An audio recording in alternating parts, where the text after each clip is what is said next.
So here we are going to go through life insurance illustrations in the life insurance industry as a whole, and we've run into this for years. A tendency is that often one will buy a cash value life insurance policy because they are presented an option that shows this, and then when it comes to the actual results, they're delivered this. These are dollar signs. I'm presented an illustration or a policy from a company, an agent that shows I put in so much money, I've got $1 million at the end of the day. And then at the end of the road, when I'm looking at my actual performance, I've got 500,000, half of that.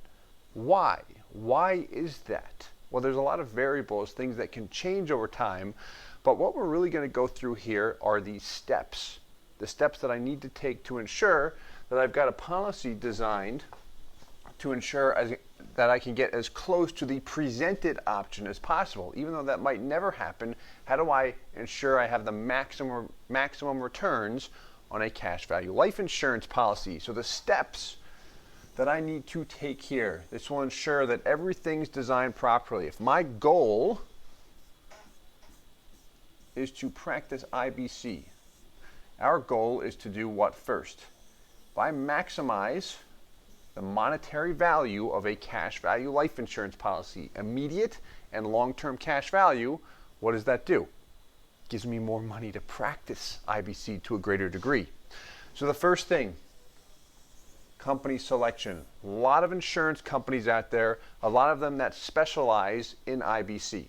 What I want to look at is their financials, their ratings, their history. A big thing, we always touch on this, right, is our big four. Mass, Guardian, New York Life, and Northwestern Mutual. Regardless of what my goal is, if I'm just taking a life insurance policy out, why we're so big on those carriers is we have proof of performance that they have actually delivered higher returns. When we compare those carriers to other companies in the industry, not illustrations, actual real data, these guys have delivered. Not to say others have not, we just have not been disclosed the proof yet. That's step one. Make sure I'm working with a solid company and make sure we're at least asking about those guys. The policy design. All right, so the first thing we had were the big four. Let's move this out of the way. The next thing we've got is the policy design. So that again touches on what? Where can my money go? Premium or cash? Our PUA rider. Regardless of the company selection, I can design this to be optimal. Now, some carriers allow more favorable limits than others, and when I say limits, I'm talking about how much money can go towards premium, which we often want to minimize at 10%. If I'm funding for a long period of time, that might be a little bit higher. Then have the PUA allocation at 90%. Meaning, if I'm paying in $10,000 per year,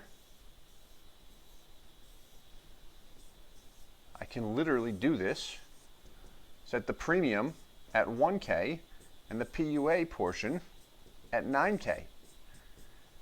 And maybe I don't commit to 10K a year. Maybe I'm paying in 4K a year with a $1,000 premium, but I've got the ability to pay up to 10K. I'm building in that window room so now I can add more money. If I'm paying myself back extra interest, now I've got the mech space to handle it, the proper capacity. And then lastly, what we want to look at are the guarantees. Here is a worst case scenario fallback in the event that whatever company I pick pays no dividends, charges the maximum cost of insurance if I have a term rider attached. Worst case scenario. Can't get any worse than this. What do those values look like? Does it take me 5 to 7 years to break even on the guarantees, or does it take 15 to 20? That's going to help validate the design and the company selection. So a couple of areas I want to look at when it comes to designing a policy, setting things up properly so I can get my values closer to what's presented. The last thing we want is to take out a policy and then have it underperform, underdeliver every single year, which happens a lot in this industry. And it's simply due to lack of understanding, lack of knowledge, and yes, sometimes companies, often, especially the past 10 years, have reduced their dividend rates in a lower interest rate environment. And there's other factors that can impact policy performance. But these steps, company selection, policy design, look at the guarantees. Those are in your control as the consumer. Those are not things in the company's control.